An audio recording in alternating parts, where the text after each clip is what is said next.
সনাতন ধর্মের কুসংস্কারগুলি কি কি? হিন্দু ধর্মের পিছিয়ে পড়ার কারণ কি?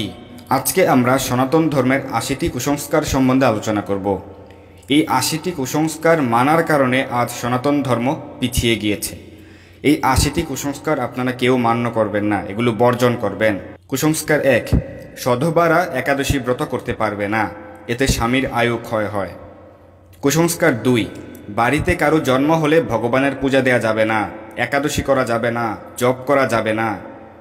কুসংস্কার ৩, স্বর্গনরক বলে কিছু নেই, এই পৃথিবীই স্বর্গনরক। কুসংস্কার ৪, একাদশীতে তুলসীতে জল দিতে নেই। কুসংস্কার ৫, নবগ্রহ বলে কিছু নেই, গ্রহদোষ বলে কিছু আমি মানি না।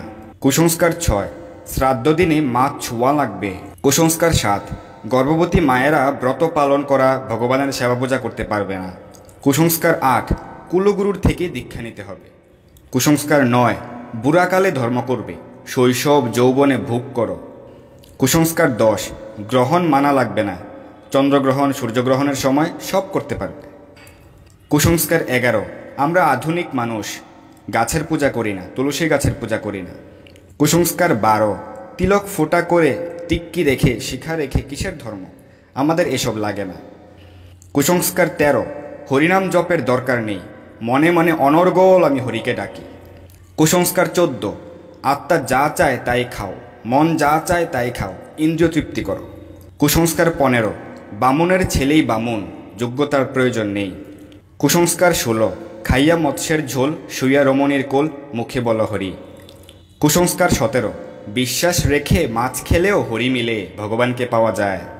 কুসংস্কার ১৮, ওম নমো ভগবতে বাসুদেবায়, ওম থেকেই নাকি বাসুদেব কৃষ্ণের সৃষ্টি। কুসংস্কার ১৯, গীতা লাল শালু দিয়ে না পেঁচিয়ে রাখলে পাপ হবে। কুসংস্কার ২০, ভগবান বলতে কিছু নেই, শূন্য থেকেই সব কিছুর সৃষ্টি। কুসংস্কার ২১, কৃষ্ণ নাম করার সময় নেই, গীতা পড়ার সময় নেই। কুসংস্কার ২২, রুটি খেয়েও একাদশী করা যাবে।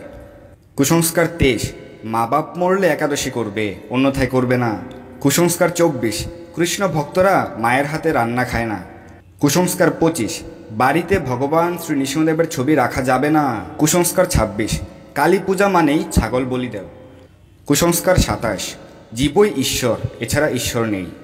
কুসংস্কার ২৮, রামচন্দ্র ত্রেতায় হরিণের মাংস খেয়েছে। কুসংস্কার ২৯, শিব গাঁজা ভাং খায়, আমিও খাবো। কুসংস্কার ৩০, কালী আর কৃষ্ণ একই। কুসংস্কার ৩১, দীক্ষা না নিলে হরিনাম জপ করা যাবে না, একাদশী করা যাবে না। কুসংস্কার ৩২, দীক্ষা না নিলে জপ, একাদশী, গীতা পাঠ, কার্তিক মাস পালন সব বৃথা। কুসংস্কার ৩৩, একাদশীর দিনেও শ্রাদ্ধ করা যাবে, বিবাহ করা যাবে। কুসংস্কার ৩৪, রাতে গীতা পড়া যাবে না। কুসংস্কার ৩৫, শিবের মাথায় দুধ ঢেলে অপচয় করা উচিত নয়, ভগবানের অভিষেকে দুধ দই নষ্ট করা হয়। কুসংস্কার ৩৬, সুন্দর মন্দির বানিয়ে এত টাকা নষ্ট না করে গরিবদের খাওয়ালে ভালো হতো। কুসংস্কার ৩৭, মরার পরে কি হয় তা কি কেউ দেখে এসেছে? কুসংস্কার ৩৮, গীতা পাঠে উচ্চারণ ভুল হলে পাপ হবে, তাই শুদ্ধভাবে গীতা পড়তে না পারলে গীতা পড়বে না। কুসংস্কার ৩৯, স্বামী একাদশী ব্রত পালন না করলে স্ত্রী করতে পারবে না, এতে স্বামীর অমঙ্গল হবে। কুসংস্কার ৪০, অশৌচকালে জপ করবে না, একাদশী করবে না। কুসংস্কার ৪১, জ্বর কাশি হলে তুলসী পাতা ছিঁড়ে রস খাও। কুসংস্কার ৪২, গর্ভবতী মায়েদের জগন্নাথের রথ দেখা যাবে না। কুসংস্কার ৪৩, আত্মাকে কষ্ট দিও না, মদ মাংস যা মন চায় খাও। কুসংস্কার ৪৪, মেয়েরা শালগ্রাম শিলার সেবা পূজা করতে পারবে না। কুসংস্কার ৪৫, বৈদিক শাস্ত্রে রাধারানীর অস্তিত্ব নেই। কুসংস্কার ৪৬, বাড়িতে কালো তুলসী রাখা যাবে না, কালো তুলসী পূজায় লাগে না। কুসংস্কার ৪৭, সরস্বতী পূজার দিন পড়ালেখা করা যাবে না। কুসংস্কার ৪৮, শ্রাদ্ধে নিমন্ত্রিত অতিথিদের মাছ মাংস খাওয়াতে হবে। কুসংস্কার ৪৯, বছরের সব একাদশী পালন করা লাগে না, কয়েকটি করলেই হয়। কুসংস্কার ৫০, একাদশীতে ভগবানকে অন্ন ভোগ দিলে সেই অন্ন প্রসাদ খেয়ে নেও, প্রসাদে পাপ হয় না। কুসংস্কার ৫১, মল মাসে ভগবানের সেবা পূজা জপ কীর্তন করা যাবে না। কুসংস্কার ৫২, পূর্বপুরুষ কেউ গয়া যায়নি, তাই সেই বংশের কেউ গয়া যেতে পারবে না। কুসংস্কার ৫৩, আমার বাপ মাছ খেত, তাই বাপের শ্রাদ্ধ মাছ দিয়েই করতে হবে। কুসংস্কার ৫৪, বংশের কেউ মারা গেলে জপ করা যাবে না, ভগবানের সেবা পূজা করা যাবে না, গীতা পাঠ করা যাবে না, একাদশী করা যাবে না। কুসংস্কার ৫৫, এত কৃষ্ণ কৃষ্ণ করি কিন্তু কৃষ্ণই দুঃখ দেয়। কুসংস্কার 56, সারাদিনে এত ব্যস্ততা 16 মালা জপের সময় নেই।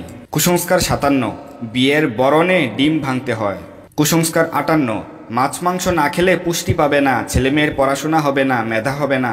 কুসংস্কার 59, পতি নরকে গেলে পতির সঙ্গেই নরকে যাওয়া পতিব্রতা স্ত্রীর কর্তব্য। কুসংস্কার 60, গুরু মাছ খায় তো কি হয়েছে, গুরু তো গুরুই। কুসংস্কার 61, চা পাতা, কফি, পেঁয়াজ, রসুন নিরামিষ এগুলো খাওয়া যায়। কুসংস্কার 62, পিতামাতার সেবা করলে ভগবানের সেবার প্রয়োজন নেই। কুসংস্কার 63, সবাই নিরামিষ খেলে পুকুরের মাছ বেড়ে পাড়ে চলে আসবে। কুসংস্কার 64, সবাই ভক্তি করে ভগবত ধামে চলে গেলে তো এই জগৎ খালি হয়ে যাবে, তাই আমি ভক্তি করি না। কুসংস্কার 65, স্বামীর নাম কৃষ্ণ হলে কৃষ্ণ নাম উচ্চারণ করা যাবে না, স্বামীর অমঙ্গল হবে। কুসংস্কার 66, জন্মদাতা পিতামাতাকে ছেড়ে মন্দিরবাসী ব্রহ্মচারী হওয়া ভালো নয়। কুসংস্কার 67, গুরুদেবের চরণে বা বুকে তুলসী দেওয়া যাবে। কুসংস্কার 68, দীক্ষামন্ত্র নেওয়ার পর শিক্ষামন্ত্র নিতে হয়। কুসংস্কার 69, সংসার ধর্মই বড় ধর্ম, কৃষ্ণ পূজা লাগবে না। কুসংস্কার 70, আমি যা দেখি না তা মানি না, ভগবানকে দেখি না তাই বিশ্বাস করি না। কুসংস্কার 71, মানুষকে ডাকলে মানুষ সাহায্য করে, ভগবানকে ডাকলে সাহায্য পায় না, তাহলে মানুষই ভগবান। কুসংস্কার 72, জন্মকুণ্ডলী তিথি নক্ষত্রের হিসাব আমি মানি না। কুসংস্কার 73, কৃষ্ণ সেবা বাদ দিয়ে মানব সেবা করো। কুসংস্কার 74, বেদে মূর্তি পূজা নিষেধ করা হয়েছে। কুসংস্কার 75, আমরা আধুনিক যুগের বিবাহিতা নারী, তাই সিঁদুর শাখা পরি না। কুসংস্কার 76, ভগবানের নাম নিয়ে শপথ করা বা বাজি ধরা। কুসংস্কার 77, উচ্চস্বরে হরিনাম করা যাবে না, মনে মনে করতে হবে। কুসংস্কার 78, পিতামাতা জীবিত থাকলে একাদশী করা যায় না। কুসংস্কার 79, মেয়েদের অশৌচকালে সিঁদুর পরা যাবে না। কুসংস্কার 80, একাদশীতে অনুকল্প প্রসাদ, ফল জল প্রভৃতি খাওয়া যাবে না।